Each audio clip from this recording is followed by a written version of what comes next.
HAMZA recently posted a long-form bodybuilding guide on how to get jacked using both the diet and the gym. He misled the audience with his talking points on training splits, randomly switching exercises, and what I like to call an argument of authority from simply being jacked. Now, just as a disclaimer, I do agree with most of what he said on the diet side, a little bit on the training side as well, noting to lower the weight slowly when you're doing exercises like bench press, curls, all that stuff. That's great. But when HAMZA's speaking to 16, 17, 18-year-old men and not feeding them the correct information, then that's unfortunate, because I really want young men to get in the gym and get their best gains going into the future. Now, his guide is over an hour long. I suggest you watch the whole thing because there is some valuable information in there, but I'm going to nitpick small parts from the guide that I just say are blatantly false. The first one being training splits. When he mentioned training splits, he basically brings up an argument from a science-based perspective and then debunks it with his meathead bro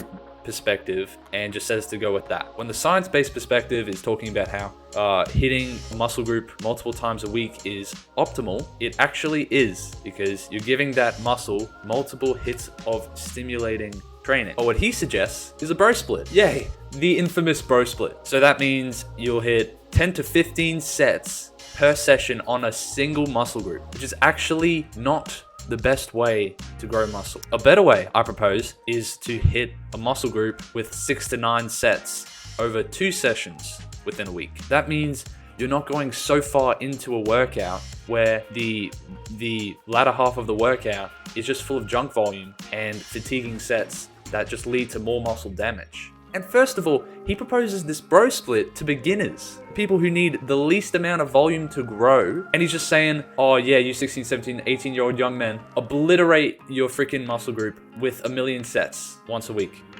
Yeah, best idea. If you're a normal beginner, this is a horrible way to start. If hypertrophy is your goal, to look jacked, get aesthetic, get a physique, then you need to stimulate the muscle with just enough intense training. But there's something you need to keep in mind: the stimulation of the muscle versus the fatiguing of the muscle. And that can lead to fatiguing of the central nervous system and chronic fatigue, and you do not want to get in that situation. So what I'm saying is, doing all these sets to failure and beyond all at once is way more fatiguing than it is stimulating. And training in the manner that HAMZA suggests for beginners is extremely difficult, and would be extremely difficult for them to acclimatize to, because as I said earlier, beginners are the only people in the gym who can get more with less.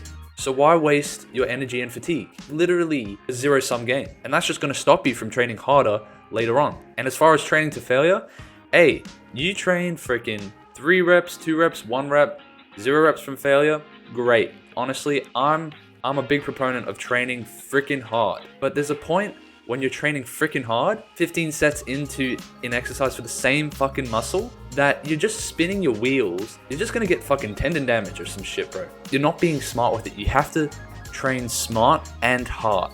I don't believe in either or. The second thing he suggested when he was talking about his example of a workout, which was a chest day, I believe, is switching exercises based on what the muscle wants. What? What kind of half-baked recommendation is that? If you switch exercises week to week, then you can't properly track progressive overload, which is what he was preaching earlier in the guide. The effect of switching exercises, it basically puts your nervous system into confusion, meaning you'll never be able to get efficient with a single movement. Let's say the bench press. So you do bench press 1 week, and then the next week you switch to cable flies as the main exercise, and then the next week you switch to freaking pec flies. It doesn't allow your body and your mind to become efficient with the movement and hone down its technique and allow you to progressive overload. And you'll just get more DOMS, which is delayed onset muscle soreness. It's unnecessary pain with not much gain, because the growth doesn't come from session to session. It doesn't even come from week to week.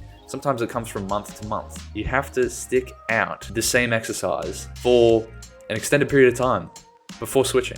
That's why I suggest finding an exercise you like in the first place and just sticking to it.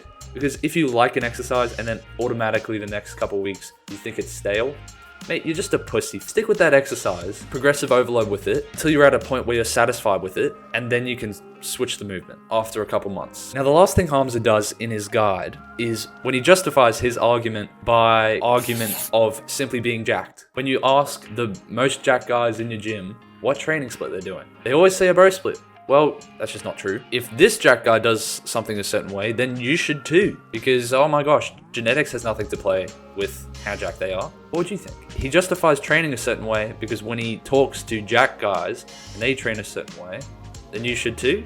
So we copy what all the guys are doing now with elite genetics who have been most likely training a lot longer than us, which has led to them growing way more muscle than you. Some of these jack guys may be doing some Humpty Dumpty shit. There's so many jack guys that I've seen cutting off their range of motion, doing some weird freaking exercises that they think, you know, really targets the freaking burn and the pump of the muscle when it's probably just burning off their tendons. They're gonna get tendonitis soon or some shit. What I'm saying is just because they're jacked doesn't mean being a meathead is better than science. I'm not gonna pull up studies. I'm not gonna, you know, be one of those science-based guys.